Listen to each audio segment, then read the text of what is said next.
Okay, so Assalamualaikum and good afternoon everyone. So this is the report of our group. So the task that has been given to us is to discuss to you the topic about the 1899 Malolos Constitution and the 1935 Constitution. So simulan muna natin dun sa 1899 Malolos Constitution.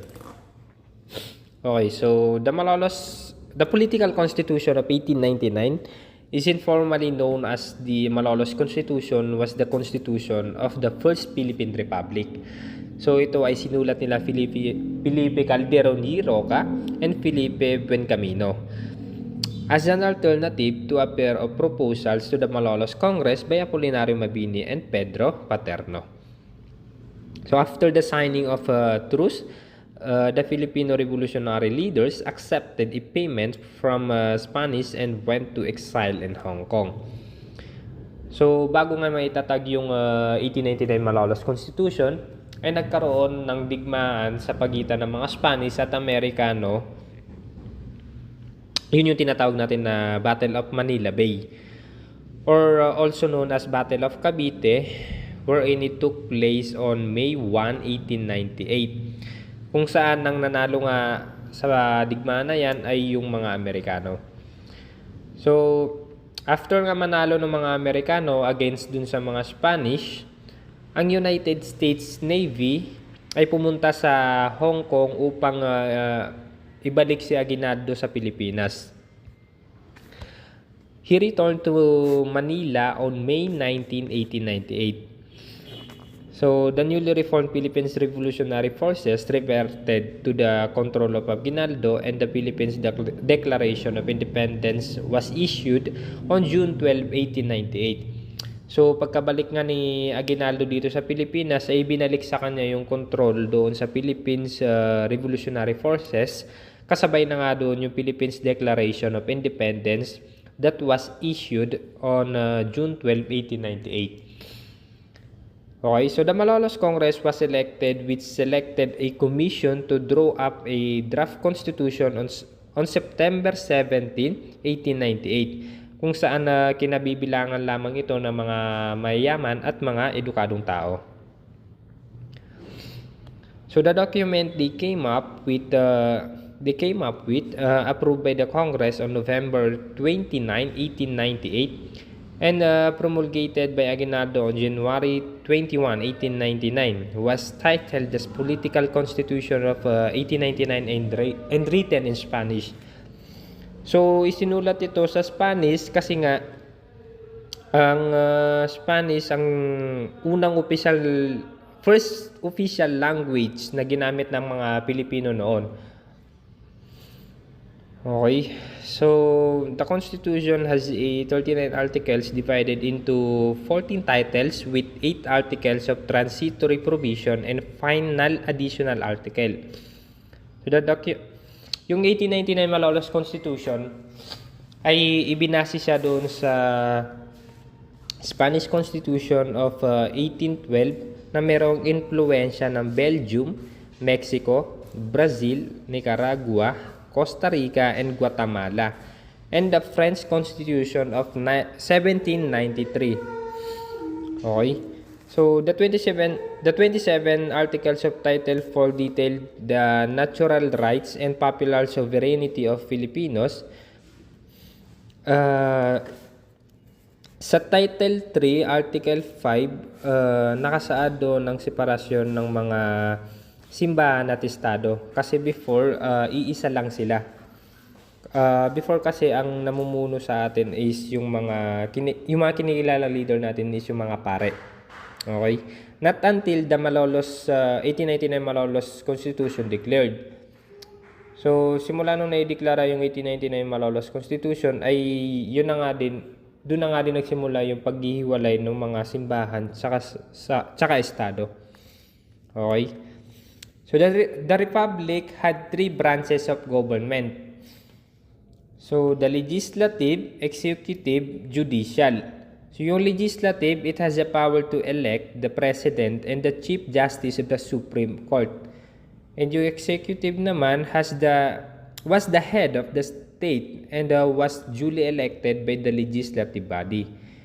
And the judicial power was vested in the Supreme Court and all other lower court provided by law. So for more information, konti lang kasi malawak kasi masyado yung topic sa 1899 Malolos Constitution. So nagbigay lang kami ng mga konting summary lang. Yun. So for the next reporter, So, our next topic is about 1935 Constitution. The 1935 Constitution served as the legislative foundation for the Commonwealth government, which served as a transitional government until the Philippines were granted independence with an American-inspired constitution. So we have the four following Act of 1935 Constitution. The first one is the Philippine Organic Act 1902. The second one is June's Law 1916. The third, Harry Howes Cutting Act 1933. Fourth, Tidings McDuffie Act 1934. The first one is the Philippine Organic Act 1902. Letter A, the first organic law for the Philippines island. B, it provided the creation of the popularly elected Philippine Assembly. Letter C, legislative power would be vested in bicameral legislature, or upper house and lower house. Letter D, key provision, Bill of Rights, appointment of two non-voting Filipino resident commissioner of the Philippines representative to U.S. Congress. Okay, dito naman sa Philippine Organic Act of 902 ay dito napapaloob ang isang konstitusyon para sa pahamalaang insular tulad ng pagkakakilala sa administrasyong kolonyal ng Estados Unidos. Ito ay isang uri ng pamahalaang teritoryo na iniulat sa Bureau of Insular Affairs. The second one is the Philippine Autonomy Act of 1916 or June's Law. Letter A, removal of Philippine Commission, replacing by Senate. Letter B, it was an act that declared the purpose of the United States or end their sovereignty over the Philippines. Letter C, it recognized Philippine independence as soon as a stable government can be established. Okay? Dito naman sa Philippine Autonomy Act of 1916 ay dito naman sa batas June's or Philippine Autonomy Act, ito yung batas na nato ay ang nagbibigay sa mga Pilipino na kalayaan magsarili at pangako na pagkakaloob ng kasarinlan sa Pilipinas sa lalong madaling panahon kapag nagkaroon na ang bayan ng isang matatag na pamahalaan. Ito ang pinakamahalaga at pinakamataas na batas ng Pilipinas simula noong 1916 hanggang 1935 nang pagtibayin ang saligang batas ng Pilipinas. Ang Philippine Autonomy Act of 1916 na lalong kilala sa tawag na Batas Junes ay pinanungkalan ni William Atkinson Junes ng Virginia, USA at nasa batas noong ika-29 ng Agosto 1916. Ayon sa preamble ng Batas Junes, babawiin ng USA ang soberanya nito sa Pilipinas at kikilalanin ang kalayaan ng mga Pilipino magkaroon ng Pilipinas ang isang matatag na pamahalaan. Batas Junes ang unang batas na nagbigay ng pangakong kalayaan sa mga Pilipino. Hindi tinukoy kung kailan ipinagkaloob ang pangakong kalayaan. The next one is the Harry Howes Cutting Act 1933. Harry Howes Cutting Act of 1933 3 is It is the Promise of Granting Filipinos Independence, led by Sergio Espina and Manuel Rojas. Filipino Independence Mission, rejected by Senate President Manuel L. Quezon. Okay, dito naman sa batas, Harry Hawes Cutting ay ipinatupad noong Disyembre 1934. Ito ang unang batas sa Estados Unidos na ipinasa para sa pagtatanggal ng pagiging kolonyal ng Pilipinas. The last one is the Tidings-McDuffie Act 1934.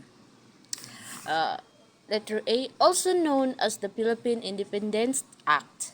B, it provided authority and defined mechanisms for the establishment of a formal constitution by a constitutional convention. Letter C, first meeting was held on July 30, 1924. Letter D, Claro M. Recto was unanimously elected as a president. Okay? Dito sa batas ng Tidings-McDuffie ay dito na inaprubahan noong ika-24 ng Marso taong 1934 ay isang federal na batas ng Estados Unidos na nagkaloob ng sariling pamahalaan ng Pilipinas at ng kalayaan nito pagkatapos ng 10 taon. Okay. Preamble. The Filipino people, imploring the aid of divine providence in order to establish a government that shall embody their ideals, conserve and develop the patrimony of the nation, promote the general welfare and secure to themselves and their posterity and blessing of independence under a regime of justice, liberty, and democracy. Do ordain and promulgated this Constitution. The Constitution created the Commonwealth of the Philippines from 1935 to 1946. It is a transitional administration to prepare the country toward its full achievement of independence. It was originally provided for an unicameral National Assembly. President and Vice President 6 years term without re-election. Amended in 1940 bicameral Congress or Senate and House of Representatives. President and Vice President 4 years with 1 re-election. Right to vote for women. Influence of Constitution: American, Malolos Constitution, German, Spanish, Mexican constitutions, South American countries, and the last unwritten English Constitution. February 8, 1935, the draft of the Constitution was approved by the Constitutional Convention. On March 25, 1935, ratified by the U.S. President Franklin B. Roosevelt. And September 1935, Manuel L. Quezon was elected as President of the Commonwealth. The Commonwealth was briefly interrupted by the events of the World War II, with the Japanese occupying the Philippines. Afterwards, upon liberation, the Philippines was declared an independent republic on July 4, 1946. That's all for the last report. Thank you. And we are the Group 3 reporters.